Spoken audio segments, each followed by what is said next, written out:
നമസ്കാരം. നിർമാതളം യൂട്യൂബ് ചാനലിലേക്ക് പ്രിയപ്പെട്ട പ്രേക്ഷകർക്ക് വീണ്ടും സ്വാഗതം. നമ്മൾ ഇന്ന് പ്രതിപാദിക്കാൻ പോകുന്ന വിഷയം ബീജം വിഴുങ്ങിയാൽ ആരോഗ്യ പ്രശ്നങ്ങൾ ഉണ്ടോ, ഇല്ലെങ്കിൽ എന്തെങ്കിലും നേട്ടം ഉണ്ടോ എന്നുള്ളതാണ്. സാധാരണയായി പലർക്കും ഉള്ള ഒരു കൺഫ്യൂഷനാണ്.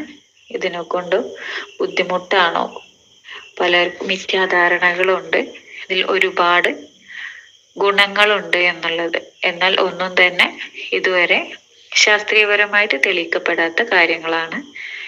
സാധാരണയായി ആരോഗ്യത്തോടെ ജീവിക്കുന്ന ലൈംഗിക രോഗങ്ങൾ ഇല്ലാത്ത വ്യക്തിയുടെ ബീജം വിഴുങ്ങുന്നതിലൂടെ ആരോഗ്യ പ്രശ്നമൊന്നും ഇതുവരെ കണ്ടതായിട്ട് പറയാറില്ല.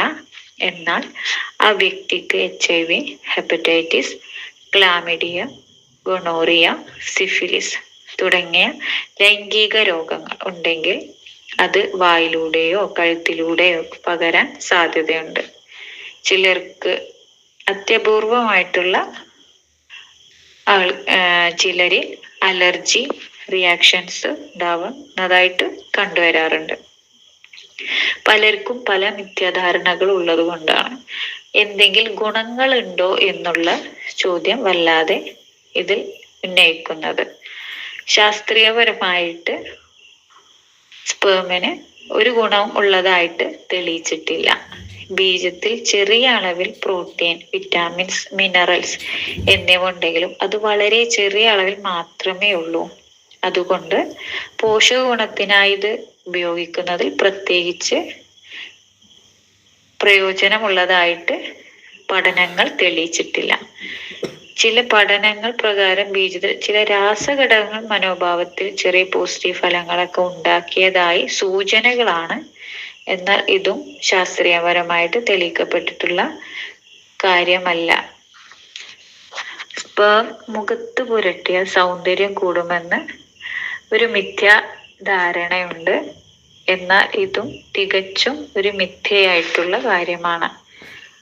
ശാസ്ത്രീയപരമായിട്ട് ഇതിനൊരു തെളിവും ഇതുവരെ നമുക്ക് ലഭിച്ചിട്ടില്ല. അതുപോലെ തന്നെ മറ്റൊരു മിഥ്യാധാരണയാണ് സ്പേം വായിലൂടെ വയറിലെത്തിയാൽ പ്രഗ്നൻസി ഉണ്ടാവുമോ എന്നുള്ളത്. ഇതും വളരെ മിഥ്യയായിട്ടുള്ള ഒരു ആരോപണം മാത്രമാണ്. സ്പേം യൂസ് ചെയ്യുന്നതിലൂടെ ബോഡി ഫാറ്റി ആയി കാണപ്പെടുന്നു എന്നുള്ളത് മറ്റൊരു മിഥ്യാധാരണയാണ്. ഇതുപോലെയുള്ള രസകരമായിട്ടുള്ള വിഷയങ്ങൾ പ്രതിപാദിക്കാൻ നിങ്ങൾക്ക് കമന്റ് ബോക്സിൽ അറിയിക്കാവുന്നതാണ്. Thank you.